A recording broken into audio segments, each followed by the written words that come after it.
bahwa poin pertama atau materi pertama ini adalah saya mau membahas tentang mantan Kristen penghujat Kristus adalah antikristus.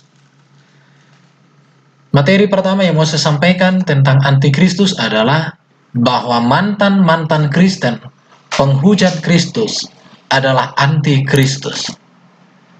Pertanyaannya, bisakah guru jelaskan kepada kami bagaimana disebut mantan Kristen penghujat Kristus adalah antikristus?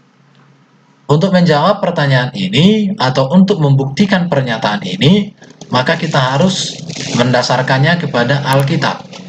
Mari kita lihat, sebelum kita lihat Alkitab, mari kita bicarakan tentang arti kata dari antikristus itu sendiri. Antikristus, kata antikristus dalam teks Yunani itu antikristos. Dari dua akar kata yaitu anti dan kristos. Anti artinya berarti mengganti, melawan, menentang, menolak, atau mengambil tempat orang lain. Sedangkan Kristos artinya di situ adalah Kristus atau Mesias yang dapat diartikan sebagai yang diurapi. Dan yang diurapi tentu di sini menunjuk kepada Yesus itu sendiri. Oleh sebab itu maka antikristus berarti melawan, mengganti, menolak, musuh atau mengambil tempat Kristus. Dengan demikian maka antikristus juga bisa berarti Kristus palsu atau Kristus gadungan. Apakah kapan ini sudah ada? Nanti kan kita buktikan ya. Ada nanti ayat Alkitabnya. Antikristus juga bisa diartikan sebagai lambang pemberontakan melawan Kristus. Dan ini terus berlangsung hingga hari penghakiman terakhir. Bisa dibaca di dalam 2 Tesalonika 2 ayat 1 sampai dengan ayat 12. Antikristus adalah perlawanan habis-habisan dari semua kekuatan jahat yang akan dihadapi oleh Kristus dan juga gereja pada hari-hari akhir sampai akhir zaman. Oke, antikristus juga adalah orang yang menyamar sebagai Kristus tetapi melawan atau menolak Kristus itu sendiri. Dari pengertian antikristus ini maka kita melihat bahwa antikristus itu adalah orang. Tetapi ke depan dia akan terus membesar menjadi sebuah lembaga. Dan saya mau katakan antikristus ini adalah kaki tangan daripada iblis untuk menentang karya Allah di dalam Kristus Yesus. Tetapi pada sesi pertama ini saya fokuskan tentang antikristus adalah mantan Kristen yang menghujat dan menentang Kristus. Mereka lah yang disebut sebagai antikristus. Oke. Kata antikristus ditemukan di dalam Alkitab sebanyak 4 kali. Dan semuanya itu dituliskan oleh Rasul Yohanes. Mari kita lihat. Yang pertama di dalam 1 Yohanes pasal 2 ayat 8 sampai dengan ayat 1 Yohanes pasal 2 ayat 18 sampai dengan 19 demikian bunyinya. Anak-anakku, waktu ini adalah waktu yang terakhir dan seperti yang telah kamu dengar, seorang antikristus akan datang. Di sini dikatakan seorang antikristus akan datang. Sekarang telah banyak antikristus. Seorang antikristus akan datang. Ini berbicara tentang akhir zaman, di mana puncak daripada antikristus itu menjadi sebuah lembaga besar yang dipimpin langsung oleh iblis untuk menentang Kristus. Itulah yang disebut dengan seorang antikristus akan datang. Dan dikatakan kalimat berikut, sekarang telah banyak antikristus. Sekarang telah banyak antikristus. Siapakah seorang antikristus yang akan datang? Ini akan saya bahas di sesi kedua. Dan dikatakan sekarang telah banyak antikristus. Siapakah antikristus yang banyak sekarang ini ada? Rasul Yohanes mengatakan bahwa di zamannya telah banyak antikristus. Tetapi walaupun sudah banyak di zamannya antikristus, nanti akan datang seorang antikristus. Jadi antikristus yang sudah ada sejak zaman para rasul menjadi sebuah lembaga besar dan nanti pemimpinnya langsung adalah iblis. Itulah tandanya pada waktu ini benar-benar adalah waktu yang terakhir. Memang mereka berasal dari antara kita, tetapi mereka tidak sungguh-sungguh termasuk pada kita. Sebab jika mereka sungguh-sungguh termasuk pada kita, niscaya mereka tetap bersama-sama dengan kita. Tetapi hal itu terjadi supaya menjadi nyata bahwa semua mereka sungguh-sungguh termasuk, bahwa tidak semua mereka sungguh-sungguh termasuk pada kita. Kita masuk kepada ayat kedua, 1 Yohanes 2:22. Siapakah pendusta itu? Bukankah dia yang menyangkal bahwa Yesus adalah Kristus? Dia itu adalah antikristus, yaitu dia yang menyangkal baik Bapa maupun Anak. Jadi antikristus di dalam 1 Yohanes 2 dikatakan adalah pendusta. Pendusta di sini artinya menyangkal Yesus sebagai Kristus, bahkan menyangkal Bapa dan menyangkal Anak. Jadi antikristus itu sangat jelas dikatakan bahwa dia pendusta. Ada ayat di dalam surat Injil Yohanes mengatakan bahwa iblis adalah bapa segala dusta. Oke, dari sini kita melihat semakin jelas siapakah antikristus. Ayat kedua yang berbicara tentang antikristus di dalam Alkitab ada di dalam 1 Yohanes 4 ayat 3 dikatakan, dan setiap roh yang tidak mengaku Yesus tidak berasal dari Allah. Roh itu adalah roh antikristus. Dan tentang dia telah kamu dengar bahwa ia akan datang, sekarang ini ia sudah ada di dalam dunia. Jadi antikristus juga ada namanya roh antikristus. Yang nyata di sini dikatakan menentang, tidak mengakui keberadaan Yesus sebagai juru selamat, tidak mengakui keberadaan Yesus sebagai anak Allah. Kita melihat di dalam ayat yang keempat yang berbicara tentang antikristus, 2 Yohanes pasal 1 ayat 7. Sebab banyak penyesat telah muncul dan pergi ke seluruh dunia, yang tidak mengaku bahwa Yesus Kristus telah datang sebagai manusia. Itu adalah penyesat dan antikristus. Jadi kita melihat di sini bahwa antikristus itu dekat dengan namanya pendusta. Pendusta itu bapa segala dusta adalah iblis. Antikristus di sini adalah dekat dengan penyesat atau penyesat itu sendirilah. Jadi dari sinilah makanya saya buat topik pertama ini adalah antikristus adalah mantan-mantan Kristen yang tidak sungguh-sungguh sebagai orang Kristen dan kemudian meninggalkan kekristenan dan mereka menjadi penghujat kekristenan, penghujat Kristus, penghujat Alkitab. Merekalah anti-Kristus yang telah banyak bangkit. Dan ini sudah terjadi sejak zaman Rasul Yohanes, gereja mula-mula, dan sampai hari ini. Dan dia akan semakin besar menjadi sebuah lembaga yang akan menguasai dunia. Itu akan saya bahas di sesi kedua. Jadi menurut Injil Yohanes, kesimpulan tentang antikristus yang pertama adalah antikristus telah ada sejak zaman Rasul. Jadi antikristus itu bukan lagi sekarang, tetapi sejak zaman Rasul Yohanes sudah banyak antikristus. Jadi antikristus ini telah ada sejak zaman gereja mula-mula dan ini akan terus berkembang menjadi sebuah kekuasaan sampai hari penghakiman. Dan antikristus ini kelompok di dalamnya tentu ada nabi-nabi palsu, pengajar-pengajar palsu, guru-guru palsu, dan ini semua disebut sebagai antikristus. Bisa mereka menjadi jabatan pendeta atau pimpinan penting di gereja atau seorang apapun mereka, pokoknya pengajar palsu, nabi-nabi palsu, guru-guru palsu, pendeta-pendeta palsu, semua ini disebut sebagai antikristus. Oke? Yang berikut, antikristus itu berasal dari antara orang Kristen namun tidak sungguh-sungguh.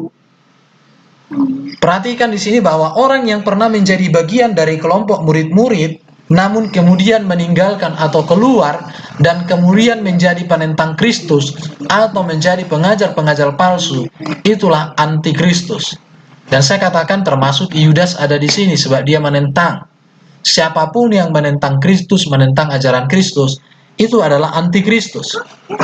Orang seperti ini hanya pernah menjadi anggota secara lahiriah, bukan jemaat Kristen sejati, bukan orang pelayan Kristen sejati, tetapi secara lahiriah.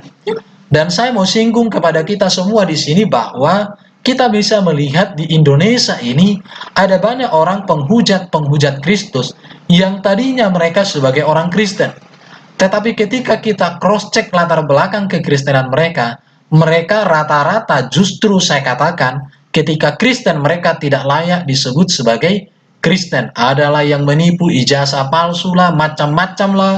Adalah yang karena kawin cerai, ada karena kecewa, kalah bersaing, dan banyak sekalinya. Contoh seperti Yaya Waloni, Irene Androno, siapa Felix Liao, dan lain-lain sebagainya. Semua mereka itu tidak pernah menjadi orang Kristen yang sungguh-sungguh. Tidak mungkin orang yang pernah menjadi orang Kristen sungguh-sungguh meninggalkan Kristus. Mengapa? Karena tidak ada yang lebih baik secara etika dan moral. Tidak ada yang lebih baik daripada Yesus.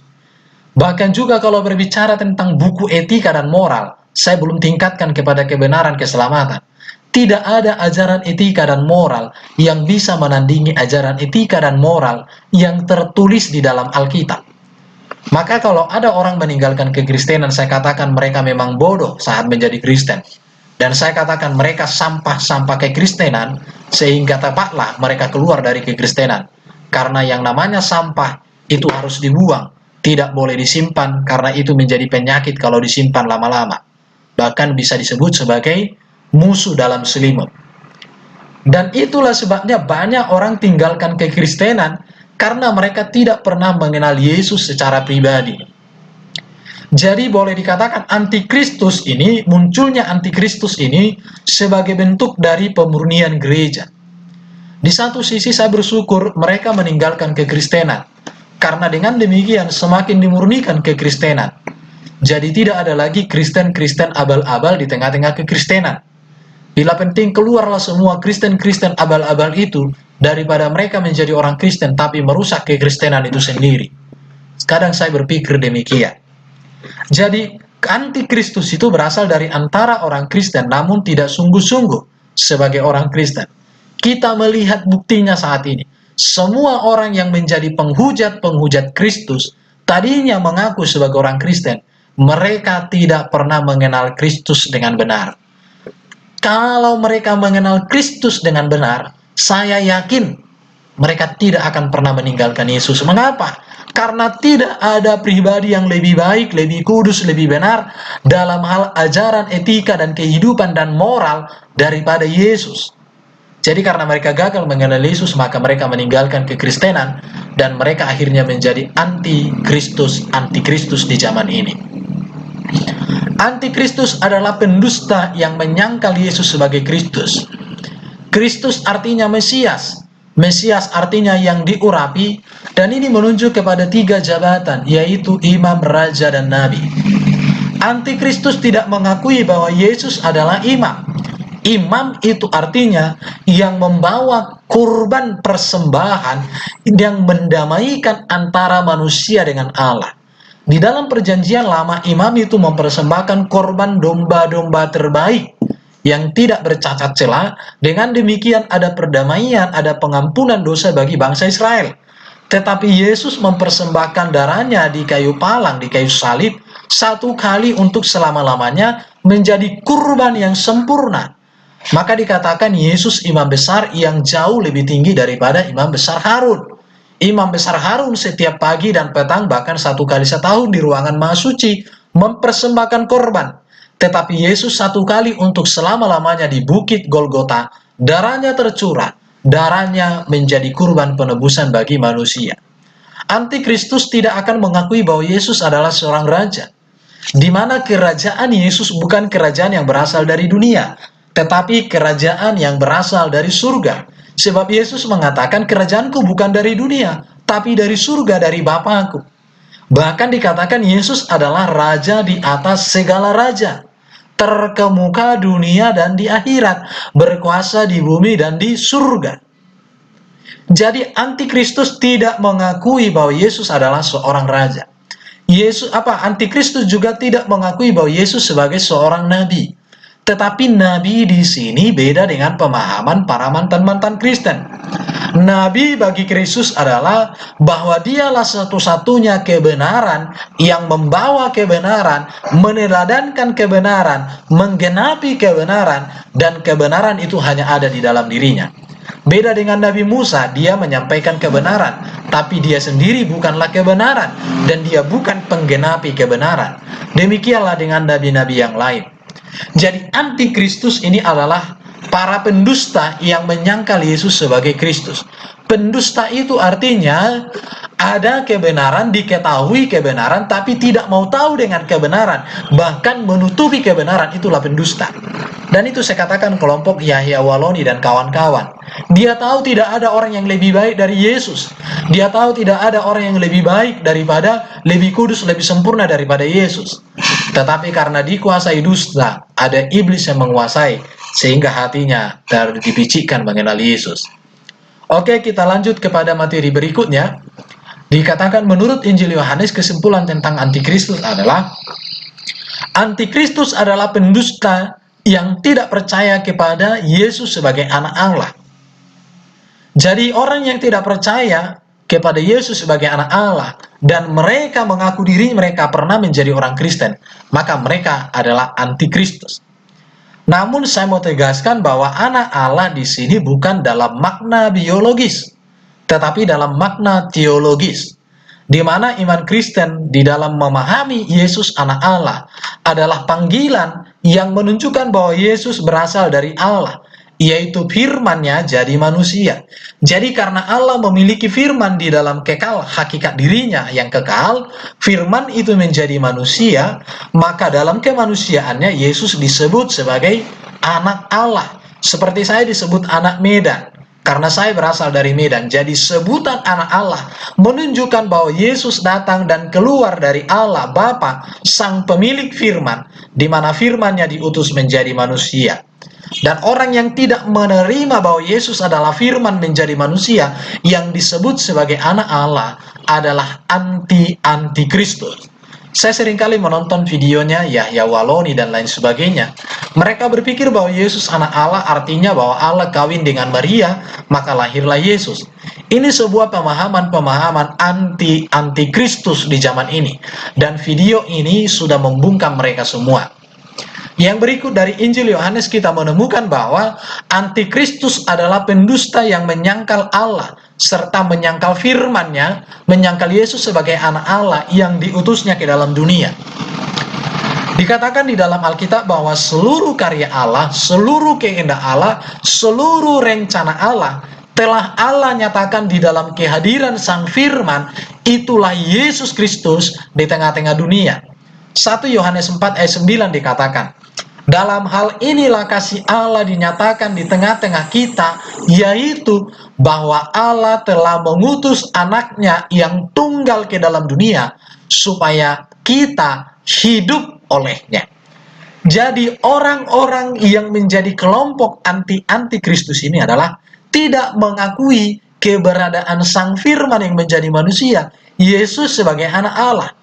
Dan orang yang tidak mengakui itu adalah antikristus, dan tentu nasib mereka akan sama dengan nasibnya setan itu sendiri. Jadi di dalam Yesuslah Allah sudah menyempurnakan, sudah memberikan, sudah merancangkan segala karya keselamatan, segala karya kehidupan damai sukacita bagi manusia. Dan mereka menentang hal itu. Dan saya katakan ini pekerjaan iblis. Dan antikristus itu pimpinannya adalah iblis. Dan mereka-mereka yang menentang Kristus adalah kaki tangan iblis di tengah-tengah dunia ini untuk menyesatkan. Yang berikut, antikristus itu adalah tidak mengaku Yesus telah datang sebagai manusia. Saya mau mengatakan bahwa kenapa mereka tidak mengaku Yesus datang sebagai manusia? Yesus datang sebagai manusia artinya bahwa firman datang sebagai manusia menunjukkan bahwa Yesus hendak menyelamatkan seluruh umat manusia. Ada beberapa orang mantan-mantan Kristen mengatakan Yesus datang hanya untuk orang Israel. Tetapi itulah bentuk dari kehidupan mereka yang sudah menjadi antikristus. Sebab Yesus datang sebagai manusia artinya bahwa dia datang untuk menyelamatkan seluruh umat manusia. Gelar yang paling disukai Yesus dan yang paling sering Yesus pakai untuk dirinya adalah anak manusia. Yesus lebih dari 40 kali memakai kata anak manusia sebagai kata ganti daripada kata aku. Contoh saya tunjukkan di sini. Yesus berkata, anak manusia tidak mempunyai tempat untuk meletakkan dirinya. Anak manusia di sini adalah kata ganti aku yang dipakai oleh Yesus terhadap dirinya. Yang kedua dikatakan anak manusia berkuasa untuk mengampuni dosa. Anak manusia di sini kata ganti dari kata aku yang dipakai oleh Yesus kepada dirinya. Yang ketiga, anak manusia adalah Tuhan atau penguasa atas hari Sabat. Anak manusia ini adalah kata ganti aku yang dipakai oleh Yesus untuk dirinya. Anak manusia akan datang dalam awan-awan dengan segala kekuasaannya. Anak manusia di sini adalah kata ganti yang dipakai oleh Yesus menunjuk kepada dirinya sendiri. Di dalam kitab Injil, kata anak manusia merupakan kata yang paling banyak digunakan oleh Yesus sebagai kata ganti tentang dirinya. Ada anak Daud, anak Allah, Mesias, guru, Tuhan.